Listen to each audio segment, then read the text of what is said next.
good afternoon to in-house counsel and in-house legal professionals from all across North America and the world. Welcome to In-House Connect. My name is Shai Mahani. I'm the CEO and co-founder of In-House Connect. I'm thrilled to have you here with us today. Shout out Idaho Mountain Time as well. So look at that, Kyle. Thank you so much for spending your breakfast time or your lunchtime with us. And special thanks to our wonderful sponsor, Xakia, and our fantastic presenters today, and host and Kyle Pederson. We're going to share with us the top 10 essential steps for effortless and effective contract management. I'm thrilled to have on with us for the first time, Kyle Pederson. Kyle is the acting general counsel at Hoonigan, where he oversees legal operations for a leading automotive company that provides aftermarket automobile products and produces engaging content for car enthusiasts. His skills include contract drafting and lifecycle management, analysis, negotiation, advocacy, and communication. Kyle excels in managing legal risks, ensuring compliance, and resolving disputes. He's passionate about the automotive industry and its cultural impact, and he is dedicated to advancing Hoonigan's mission and vision. Joined by Kyle is the one, the only, and host, and is the CEO of North America for Xakia, and launched Xakia's North American operations in Kansas City's thriving tech community in 2017. She's an experienced lawyer and entrepreneur with a celebrated litigation career spanning more than 20 years, and brings to Xakia her passion for organization and efficiency, which translates to her heightened understanding of her clients' pain points and their need to achieve greater visibility and control over their legal function. Prior to her role as CEO, she built and managed Xakia's global customer success function, and is passionate about helping women in the law, women in tech, and of course, women in legal tech, and is a sought after keynote speaker for hot topics relevant to in-house legal teams, including best-in-class legal reporting, legal budgeting, agile work, and strategic planning for in-house counsel, to name a few, and of course, for CLM, effective and effortless CLM management. So without further ado, I'll turn things over to our wonderful panel to get us started. Thanks, Shai. And I already had some happy fingers with the slides there, obviously, and thank you to Kyle for joining me today, and a big hello to the entire In-House Connect community. We love doing programs with this community, and as Shai mentioned, we really like to focus on the substantive issues. So obviously we're a technology company for in-house teams, but a lot of the things that we are going to be talking about here today are really about how do you find the most effortless way to solve fundamental challenges with contract management. We know this is a very heavily talked about topic. It is a really big pain point for a lot of teams. But when it comes down to it, a lot of teams just don't know where to start. So obviously we approach this from all angles. There are going to be those on the call today who haven't started, who are interested in understanding how to approach it, how are their peers in the community solving similar problems, but also, how does technology help with that as well?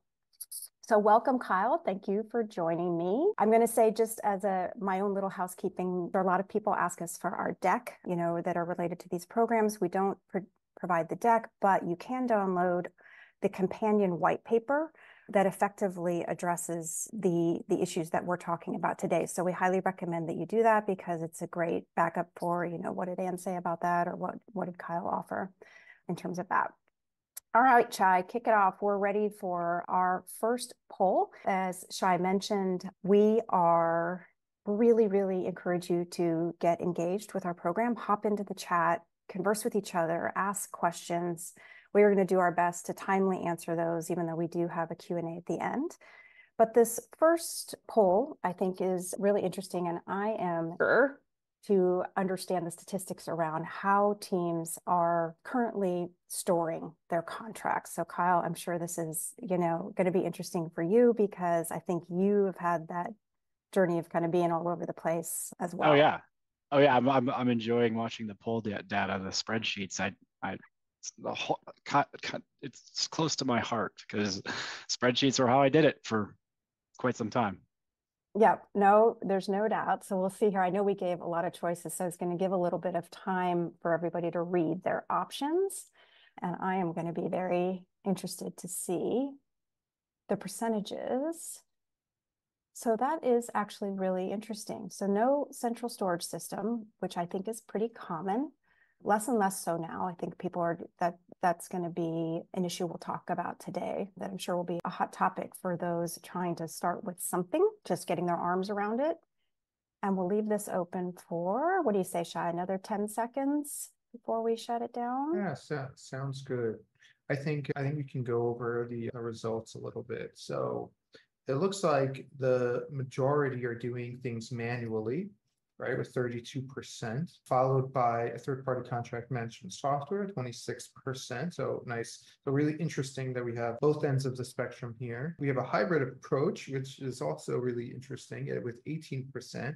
So manual and software. Curious about that. And then looks like we have no central storage system, and then an in-house developed system, which is interesting as well. I would, be interested. What is the in-house developed system that you use? The no central storage system. Is it manual that or is it kind of everywhere, somewhere, NDAs are in people's desks and stuff like that? Would love to hear more. So thank you everybody for participating, and we'll continue on, and I'll share these results as well. Yeah, thank you. And I think that, it'll be interesting to see if we get some questions raised as we hop into the content here. And so what we're going to talk about first is challenge number 1. So we've set this up in a way that is it's quite organized, and in the way that we've thought about the steps from pre-signature through approval to post-signature, everything else associated with the workflow of a contract. But we all know that sometimes things overlap. It's not necessarily quite so organized in real practice, but we want to tackle these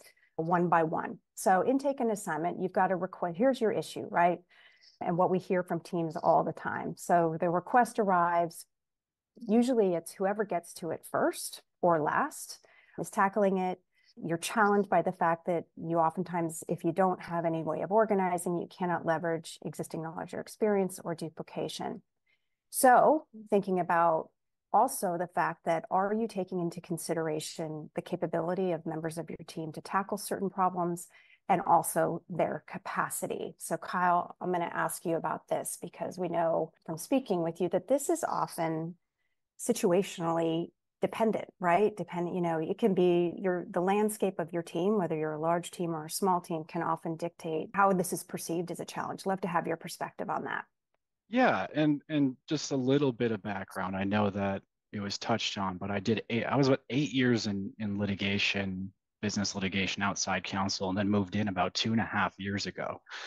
So I was into a position where we were a small legal team for a growing company, and the legal team hadn't scaled with the company.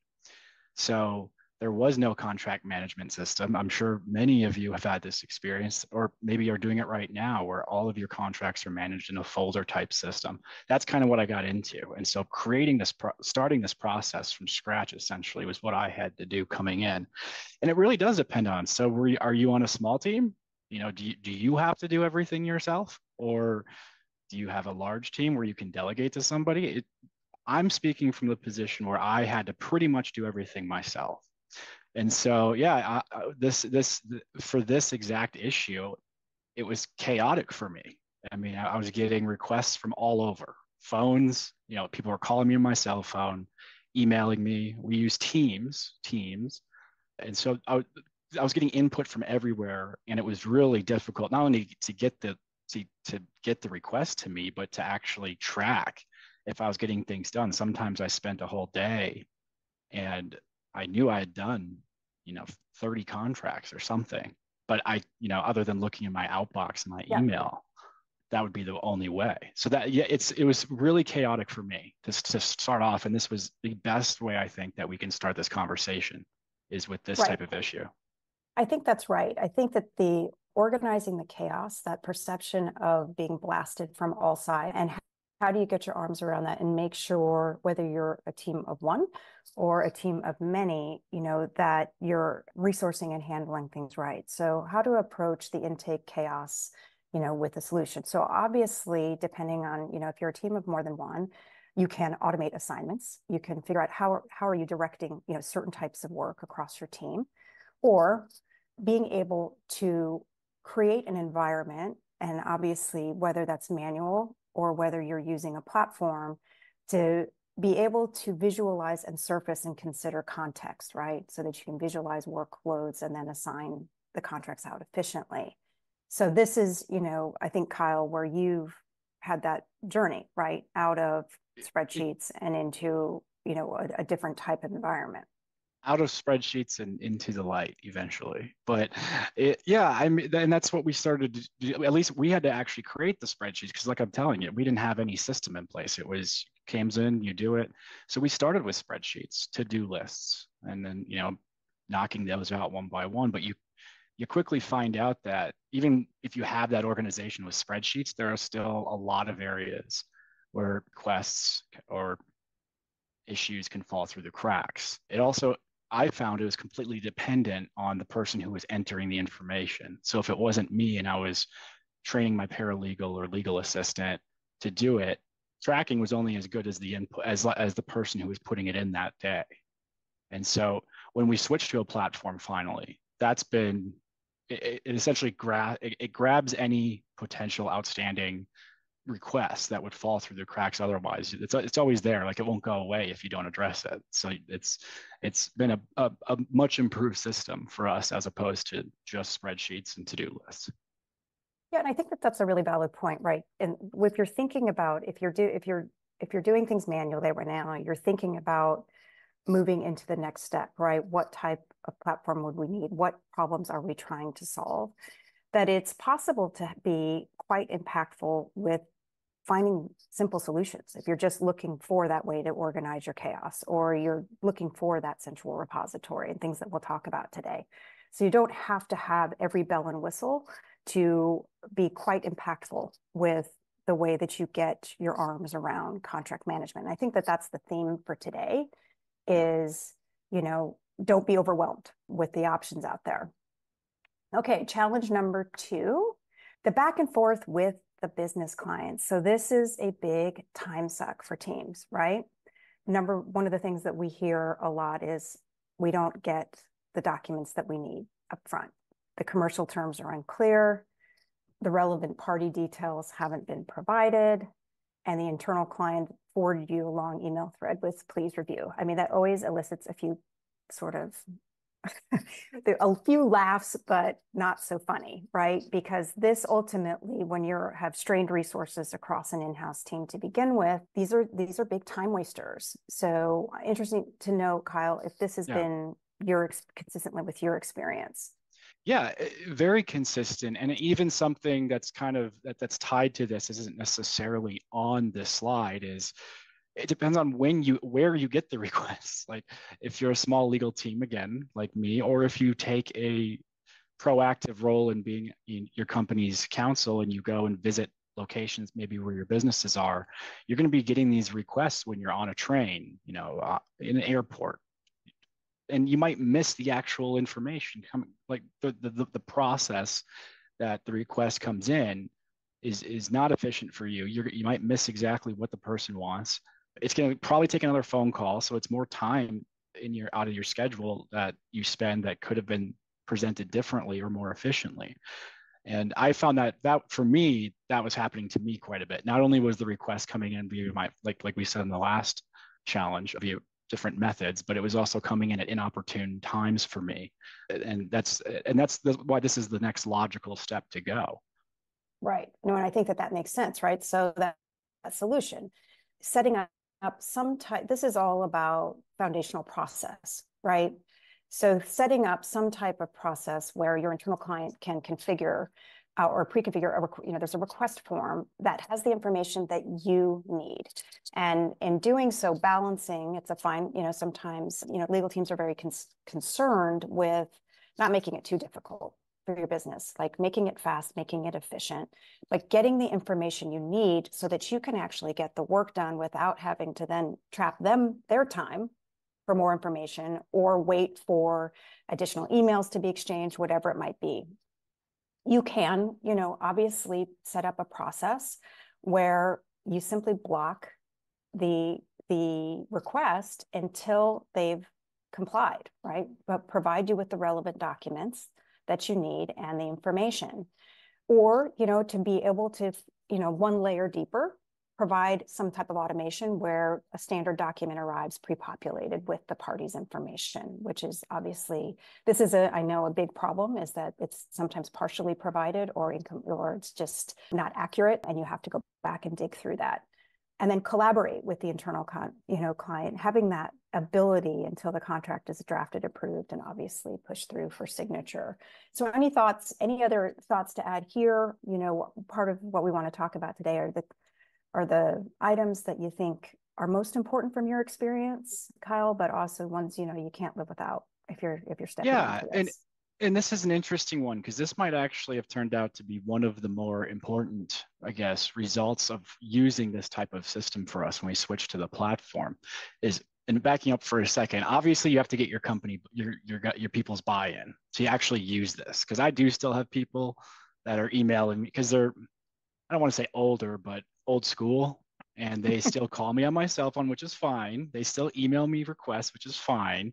But we're really pushing that people with it, and this is an ongoing initiative. We're started it a couple weeks ago, that everybody uses this system, because we found one of the sneaky things we found is our communication and our relationship within the company has gotten better with the primary requesters, because they're not getting frustrated that I'm not understanding something, and I'm not getting frustrated that they didn't give me all of the information that I needed to draft. Sometimes these requests, sometimes they want me more involved in the discussions early on. Sometimes they already have agreed to terms and just want legal to look at it quick. But this is a nice kind of filter and a plan that really has helped prevent lengthy back and forth, and then frankly arguments between managers and people in the legal department.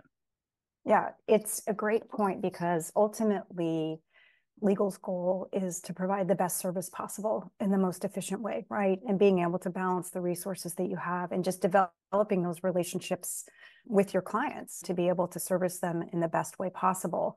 And you're right, transparency, efficiency, all of those things are super important for the business to understand, this is fantastic, right?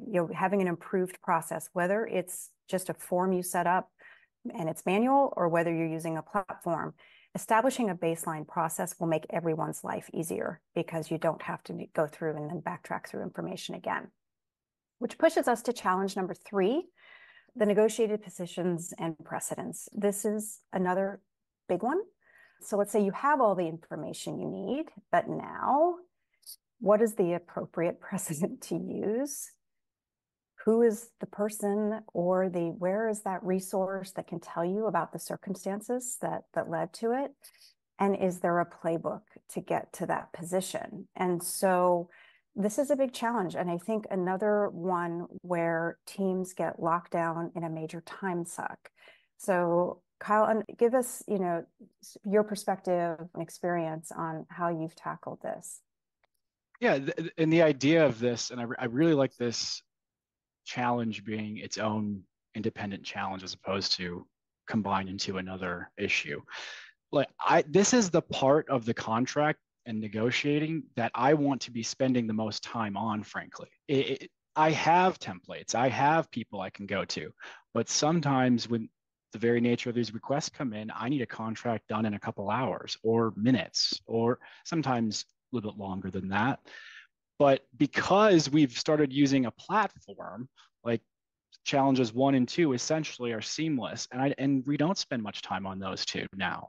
Before, I was spending probably the vast majority of my time on the back and forth with the requestor, and just because I have a finite amount of time to do this. And so this has been great because I've been able to find, for example, playbooks that existed or templates that were great for the exact issue.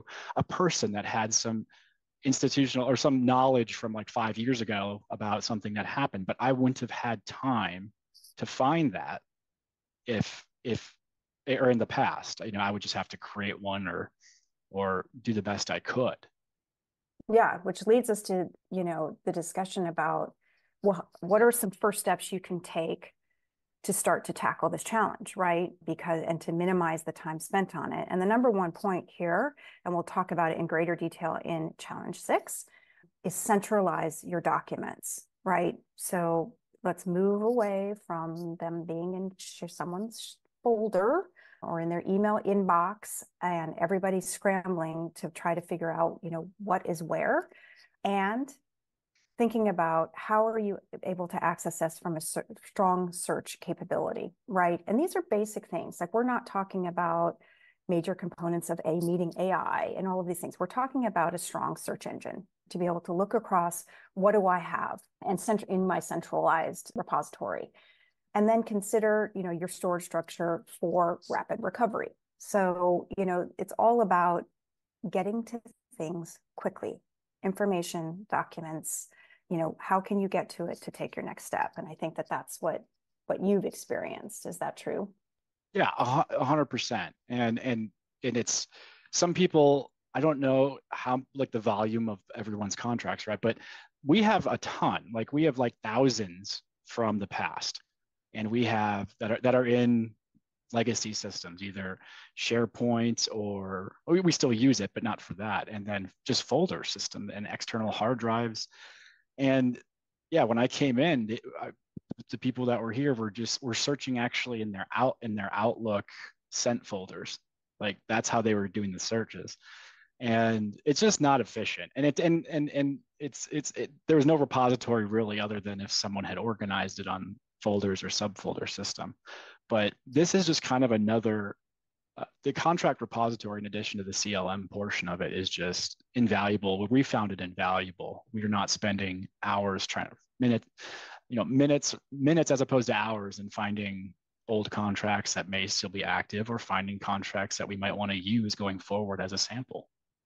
That's right. And I think that this is a key point also, and obviously we're diving into it a bit more in challenge number 6, but thinking about, again, if you don't have a platform, even bringing, that searching through people's sent emails is really inefficient, and it's also risky, right? If someone leaves your organization and you're trying to backtrack through their emails and, trying to find out that's the actual real, final document, what version are we on, all of those types of things, which we'll get into. But you can start quite simply, even outside of a platform, if you have a SharePoint site, right? Create the process around it where you can store your everything in one place so that everybody on your team knows to go to that one place. Obviously, a platform provides you layers of more depth in terms of what you can do with that and how you can organize it and how you can access it. But there's ways to get started right away. Yep. Challenge 4, this is a natural segue, right? I think I've just touched on it right now, which is a really big problem for a lot of teams, is not understanding, obviously the issue is, oftentimes drafting and picking up something intermittently over a long period of time, or you get handed it over from somebody else and not having any perspective on where are we in the process, right? Where are we in the journey of this document? So touching on it, do I have to dig through emails to find context, right? Which is the latest draft, and which document is the document? So Kyle, I think you've touched on this, that this is, if we're talking about things you really want to focus on, understanding and getting your arms around this would be one for you. Is that true? Yeah. And this is, it's a natural progression from the challenges 1 through 3. I mean, if you solve challenges 1 through 3, this becomes much easier to handle. But for me, this was one of the issues that I had coming in. I was like, oh, I can just do this real quick on my computer, finding out that, oh, this is an old sample, or this was the original draft, this is a subsequent draft. And that sooner rather than later, I found that I had 3 drafts on my screen comparing, and it was a mess. And it wasn't all on our side. The other side also wasn't using a revision or version control. And a frustrating thing is, when people get inserted into the conversation late, if they don't insert legal in early, which is fine, but if they insert us in late, there wasn't necessarily a consecutive series of emails. There might be an email from one person to another that included drafts that weren't in that version. So I did find myself using the word compare function, which if you use it usually it works, but it's only as good as like the base document. So if you had changed a PDF into a Word version, or if the person editing it first was using an earlier version of Word, sometimes you don't capture the differences, which isn't a big deal if you only do like 3 to 4 page contracts. But if you're doing 45-page contracts, it becomes a massive time suck. I think that's what we were saying earlier.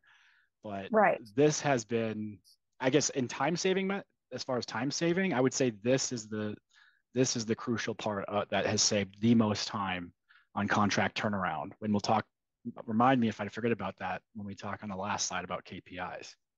Right. No, yeah, we'll get to that in terms of thinking about when we're talking about demonstrating value, right? Which is one of our final points here today, because it's a big issue, particularly for teams that are contract heavy, right? Is understanding where are they coming from? How many are you doing? What is the value that you're offering? How are you able to demonstrate and talk about those things? But this key point, right, around minimizing and that whole process of digging through information, searching for information, like what we're always thinking about from Xakia's perspective is making it straightforward, surfacing it in a really efficient way, and being able to just move through your work really effectively.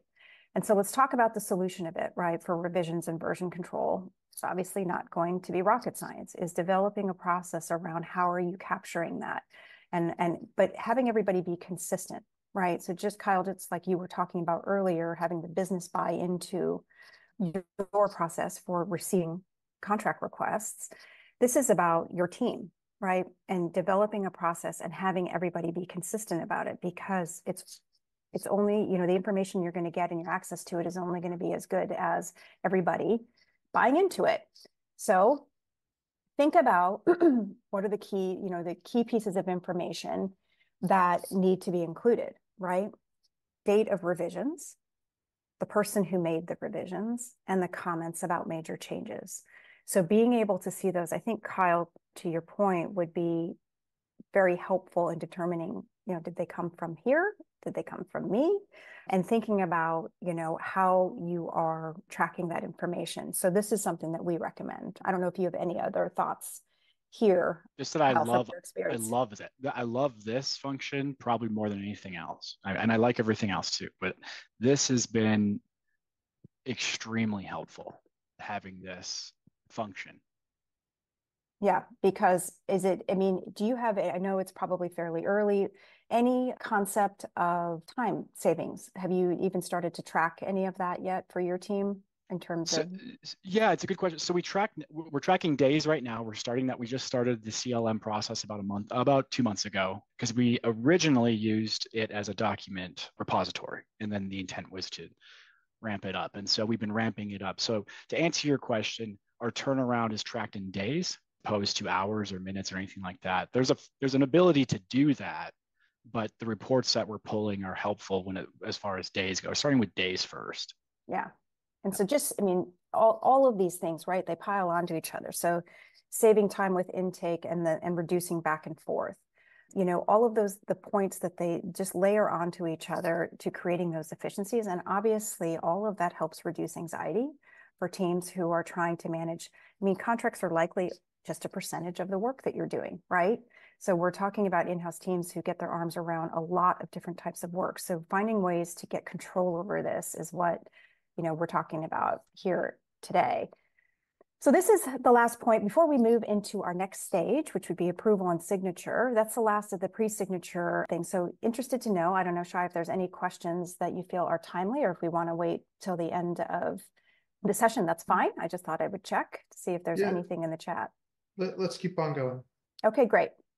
So we'll move now to challenge 5, which leads us to our first step in the approval sequence and tracking. So your contract's now ready to go. You've ironed out everything. So now who should approve it? In which order? Which documents do they need to see for context?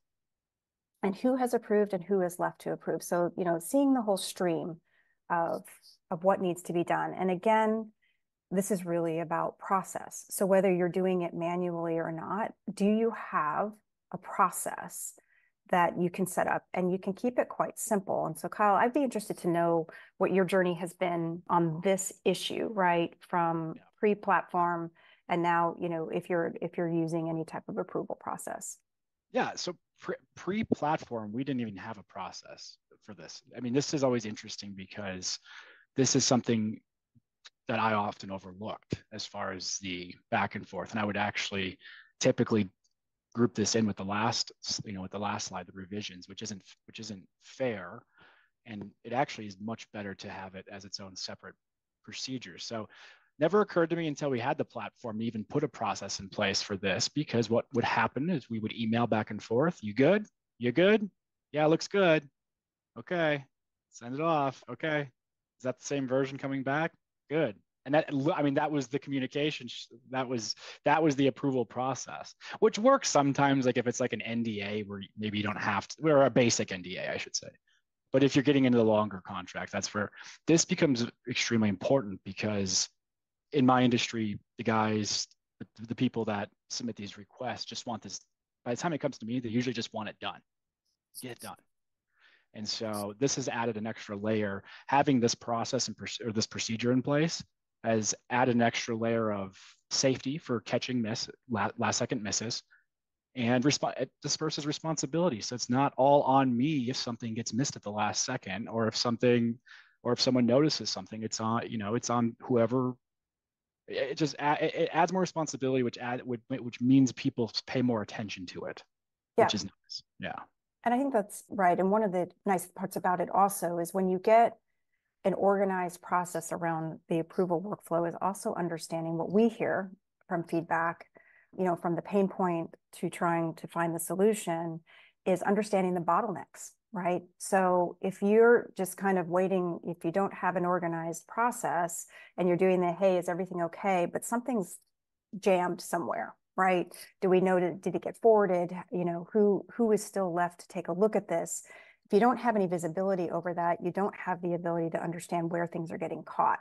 So the solution would be that pre-agreed approval workflow, including, the package of documents. It may not just be one contract that's going out, right? There might be related documents that need to be included.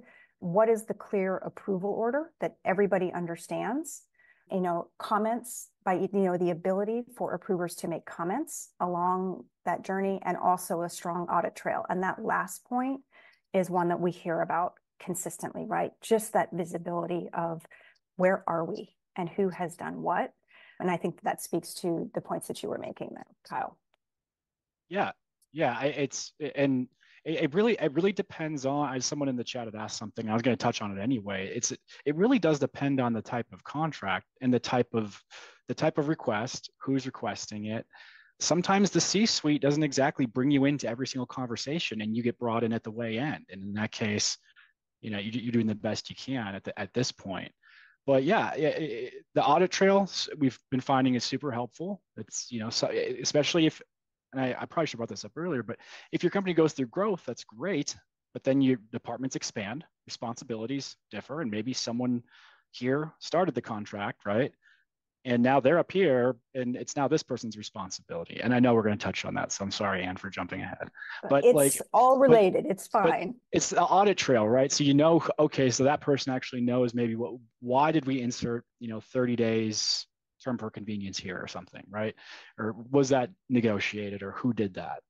And then at the same time, if you have rifts, unfortunately, like a massive reduction in force or a closure, and people are gone. And I guess that's probably going to lead us into the next slide. But either way, the audit trail is super helpful just for a history and a historical and understanding what happens. It's what someone just typed in the chat. Ultimately, it's a foundational visibility issue, right? And the improving visibility will help the whole process for in-house teams, which leads us to poll number 2, Shai. So if you can load that one up, it'd be great. So what is the average time it takes to get a contract approved in your organization?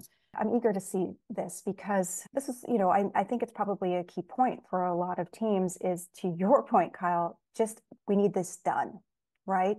So how can, from the negotiation review process through to the approval process, how can you make it more efficient and more timely? So this is actually pretty interesting. And I guess, this is a little bit probably skewed, because obviously it's going to depend on the type of contract, right? So, you're talking complex contracts versus very simple contracts. You're going to see a variance there.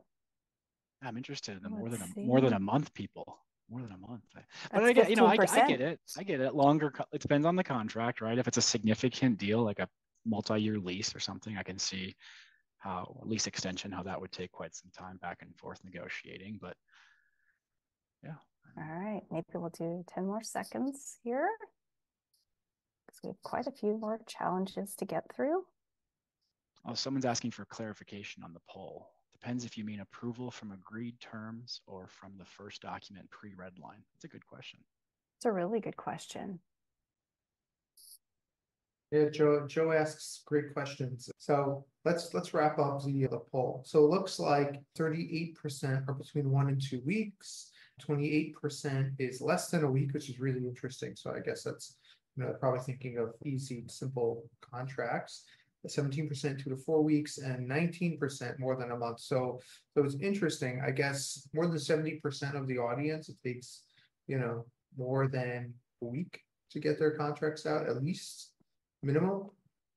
Yeah, it's interesting. And what's interesting is for those who are over time, this is a great measurement for you as a team to have some foundational data around this, because if you do implement a platform or if you do set up a process where you're manually tracking it, you're going to be able to see changes, right?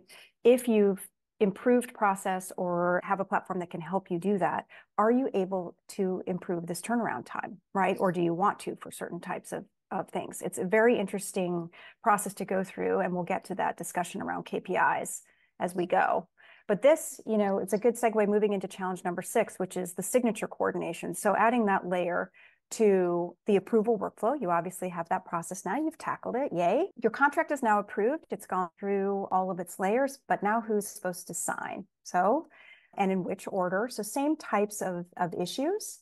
Are you signing the final document? So have you tackled that whole version, the document issue? And then is the fully executed document stored safely? So layers upon layers, right, of building up and tackling these issues. So is this a similar issue for you, Kyle, as the approval and how you're tackling signatures as well? Yeah, and sometimes I would even say maybe 50% of the time they coincide, like the person will approve and then we sign. This has been helpful as far as just creating a process for us, though, because previously there was no set rule on certain, someone could sign it, wet signature, someone could just type in their name on Adobe or something, and that was sufficient, or electronic signatures. But this has kind of helped formalize that process. So that's exactly right. So ultimately, one of the lowest hanging fruits for most teams in with technology is, and this is enterprise wide usually, is having some sort of electronic signature, tool available. But I think what we're talking about here in today's session is bringing that all together in the big picture of your entire contract workflow, right? But having that electronic signature, your connection to your contract approval, right? And then having it be easy to use for both internal and external parties. Clear audit trails, again, a big issue. Who has signed? When did they sign?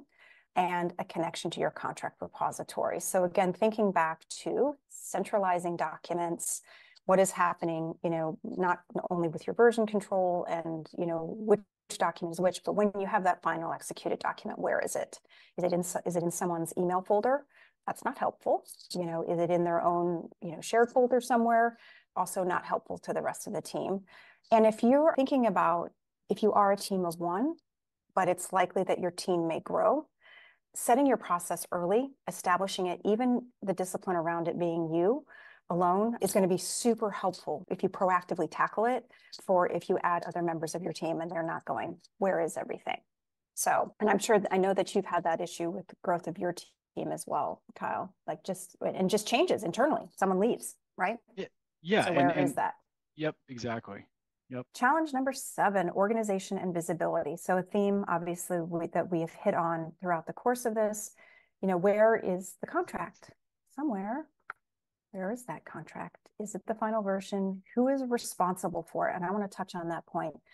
And what are our obligations and rights, right? So there's an interesting topic, and I'm interested to see if anybody jumps into the chat with this, but there are lots of conversations around the different camps, right? is legal ultimately responsible for contracts, or is it the business? Should they be managing their own contracts? Now, I know that sometimes makes legal nervous. They like to have visibility over obligations and things like that. But I'd be interested to know, it's probably a poll for the future to understand which camp people fall in. So Kyle, I'd be interested, obviously your team has taken that on at your organization, but has there been any discussion internally about that? Yeah. So actually, when I got here versus where we are today is just completely different. When I got here, everything was going to legal and they relied on legal for tracking everything, which is fine depending on the size of your company. But we were a large company with a small legal team. If the attorney was on vacation, or if the attorney or the person who got the alert was, on an airplane or something like that, and it was easy to miss. And so it happened a lot where we missed, like, not necessarily the expiration date, but the renewal deadline. And that was the most kind of embarrassing, because we were supposed to be responsible for that.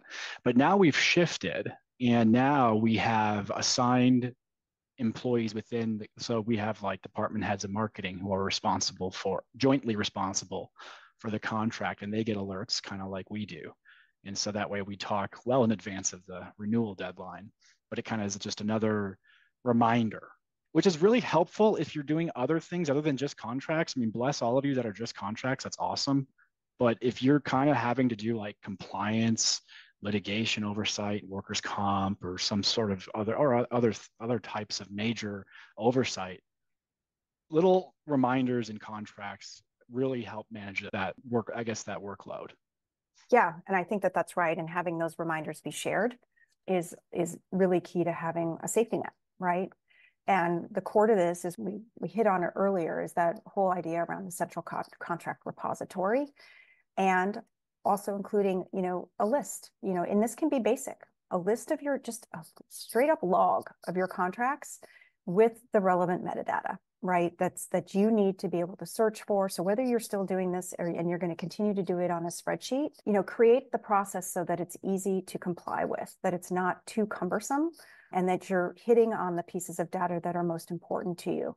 Making sure you have a copy of the contract, all its versions, and all supporting documents in a place that's easily accessible to anyone who needs to access it, not just yourself.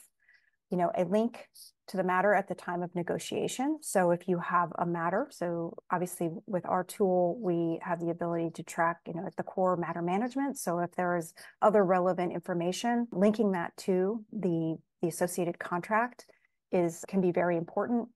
And then a clear summary of all terms, key dates, and parties. So again, if that's a spreadsheet, just make sure that you're capturing it in real time and that the information is helpful. Obviously, a system will capture this information for you, organize it, allow it to be searchable, which can be really helpful. And something I'm going to, say, we'll talk about it more at the end, none of this has to be expensive. Some of it, it can be quite affordable to get started with tools that can help you, get down this path. Let's go to challenge 8, tracking content, something that's near and dear to your heart. So a major company event has occurred. Here's our scenario, doomsday. And you need to know your organization's risk position. You have to be responsive. That's a credibility issue, right, for legal. They want to have answers at their fingertips. You want to be able to find and articulate your position fast. You want to be nimble to contain risk, and put your hands on the critical contracts immediately. So this is, a big thing. So Kyle, I know that you've had some changes at your organization, and this has been a big issue for you. Yes, and this was one of those interesting situations where we had an event like this happen within days of my team implementing the Xakia platform, because we had, well, I don't know if you remember, there was tornadoes in Nashville. I think it was end of February, and they destroyed one of our warehouses. And we had just implemented a system for tracking tracking our leases efficiently so that we can find them in the document repository, right? And then insurance, frankly, the right certificates of insurance. And we had just finished the lease, or input of the lease, all the lease systems. And yeah, I got a call where the warehouse was destroyed, which matters in our business because our business turns on product coming in and out on an hourly basis, daily basis. And with that warehouse out of commission, we were losing significant money, I would say. And then we had to analyze the products, but that's a separate thing. But anyways, the point is we were able to actually find the lease immediately, find the insurance coverage immediately. And I think it was within 15 or 20 minutes of being notified, our team already had the right people on the horn, the right landlord, with the exact provision that said the act of God or the damage provision that was ready to go and we already had our insurance talking about it and solved that problem. Now, that's an extreme example, right? I mean, maybe not. Maybe for people that live in Florida and have to deal with hurricanes quite a bit, or in the Midwest with all the tornadoes too. But that was a case where we could not have done that a year ago. Right. I would have had to hunt down, well, where's the lease folder? Okay. Maybe it's saved in there. Maybe the correct version's saved in there. I don't know.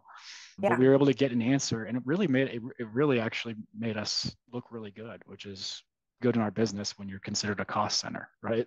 That's 100% true. So, it's credibility, it's responsiveness, it's control, it's risk management, right? And so everything you've just hit on are the points of solution, right? Again, can be quite simple. Key term summary, what are the key terms that you want to be tracking and which contracts are they associated with? Whether it's in a spreadsheet, again, it can just be a tick the box, this is the one that we're tracking in this particular contract, but being able to search for it, summarize it. Obviously, platforms do this quite quickly and effectively, and you want it to be clear, really easy to get to the information that you want with those powerful search capabilities. So all of those points that Kyle just hit on can be done quite quickly. Oh, we got our final poll, and then we'll have our last two challenges. So I'm just going to have to move it because I can't even remember what it is. What is the biggest challenge with contract management? This one I'm going to be interested in here. Yeah. So Gene says we've had issues when other party insists on controlling signature process. We narrowed the gap on version control by requesting the CC legal when they send it to the business signer. Then legal gives the final okay. Amy says she had the same issue. Better to keep legal looped in. So that's a value add there. Yeah, there's some other good ones in the chat. Tricia says renewal is related to relationship management and business is usually closer to vendors, and therefore it makes sense that the business line manages contracts. So interesting how her organization handles it. Another commenter says we usually have a predefined signatory matrix, so it's quicker route for relevant signatories. I'm sure you can program that into a CLM as well. And Sarah, regarding the poll, we should have made this multiple choice. Sarah says she doesn't want to just pick one. And another commenter says I would choose 1 and 5. So looks like centralizing contract storage and retrieval and ensuring compliance with contractual obligations. So yeah, that feels consistent with every group we've ever spoken with, right? There is the foundational need to start with that centralizing of your contract storage and retrieval. And if you can get that process started, whether you're doing it with a platform or whether you've set up another manual type of solution, highly recommend it because it really does springboard the rest of the conversations about what you need in terms of contract management and instead of thinking that you need to solve everything at once. So there are really effective ways to get to these challenges quite quickly, but these poll numbers line up. And so I think that's really interesting to see just the consistency across the in-house market in general, where people are. But it's also it was interesting, Shai, those comments you chose, because there are a lot of workarounds, right? For how do you solve these issues? And as long as you have some standardization and a process that works, you can build on it, but you need to start somewhere. Okay, challenge 9. We'll get to challenge. I know we've just got 3 minutes, so we're going to kind of whip through these.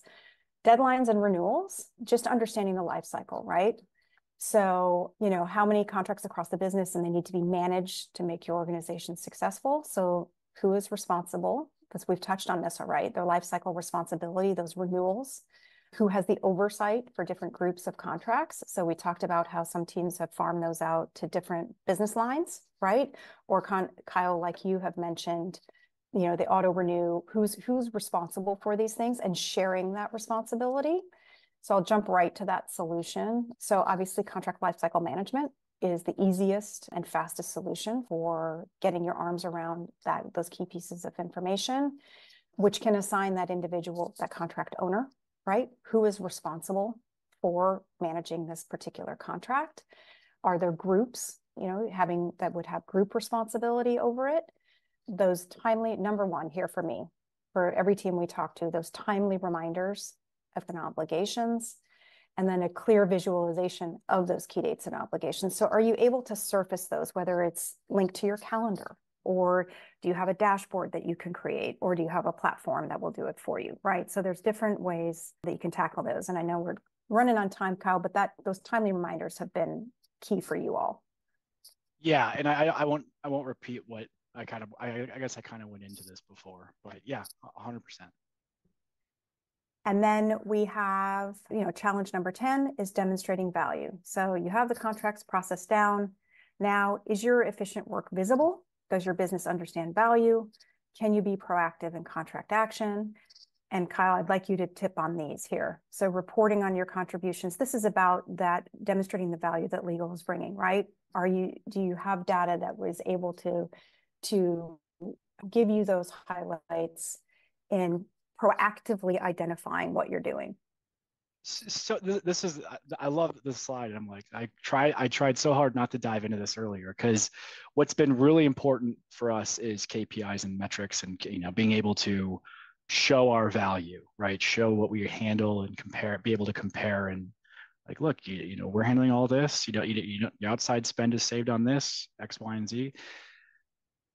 This report, the reporting has been great. I mean, you can also it generates a lot of standard reports, so you don't actually necessarily need to go in, but if you just generate certain reports, but it also, and the team there actually will help you create reports if you need additional data showing valuable information.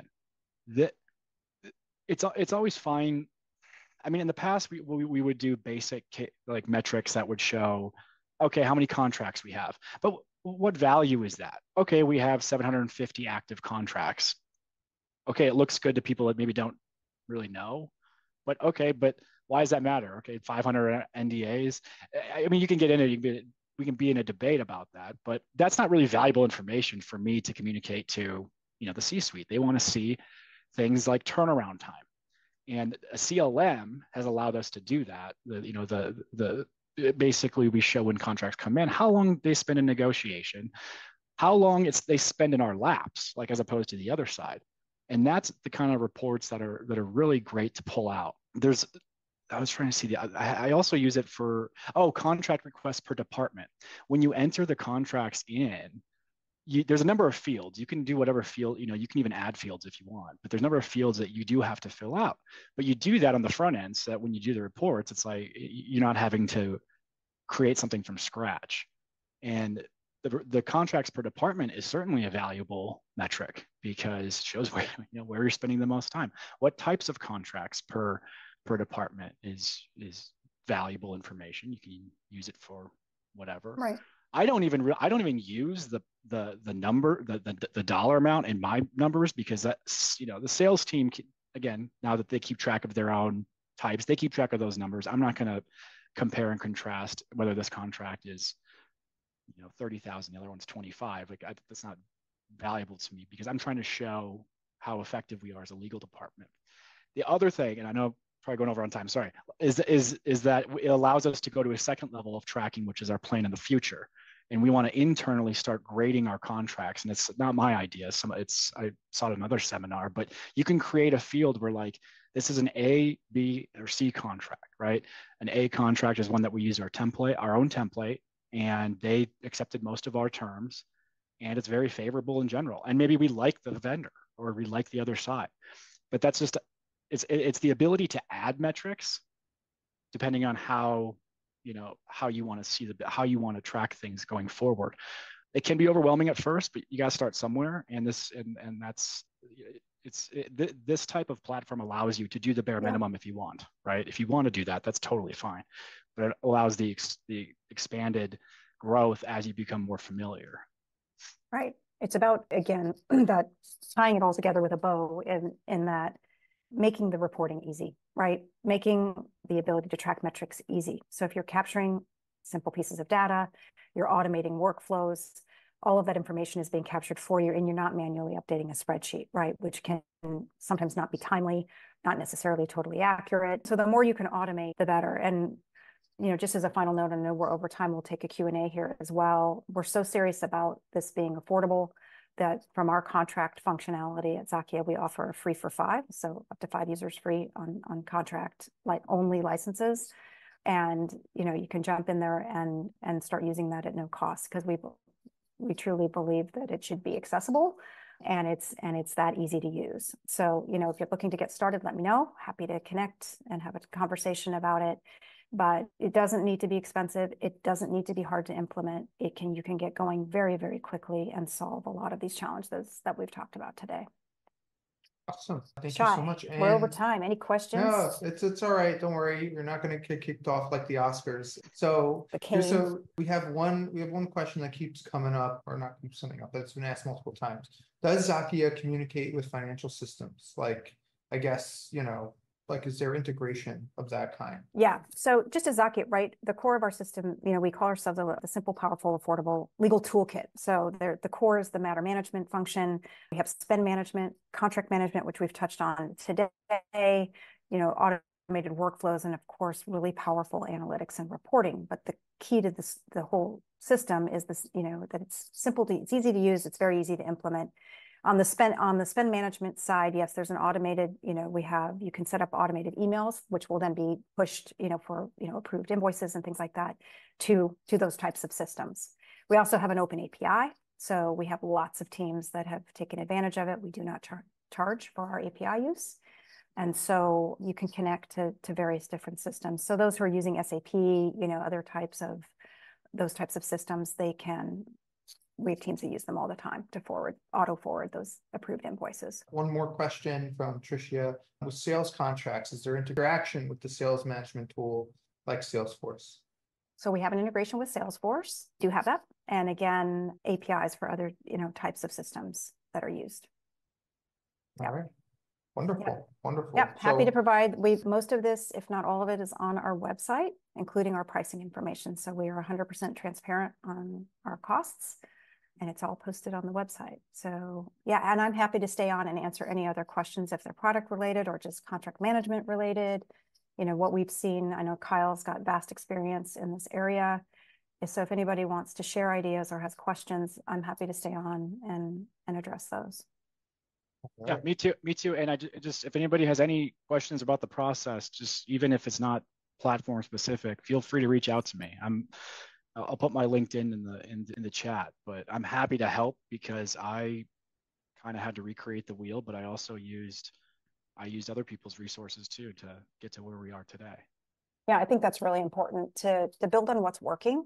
And even if you feel like you have something that works, there's always opportunities like this where you're in a community and you hear of someone doing something a bit differently and think, oh boy, like I want to give that a try. So we certainly hear a lot of it. We, tend to hear more about the challenges that people are facing and trying to figure out how to solve those. But they're very consistent and common across the legal market. So I would encourage everyone to jump in and share ideas with each other. You're not alone. I know it feels like it sometimes, but the challenges, particularly around reporting, are the things that we hear about, and trying to make that process as simple and easy and powerful as possible.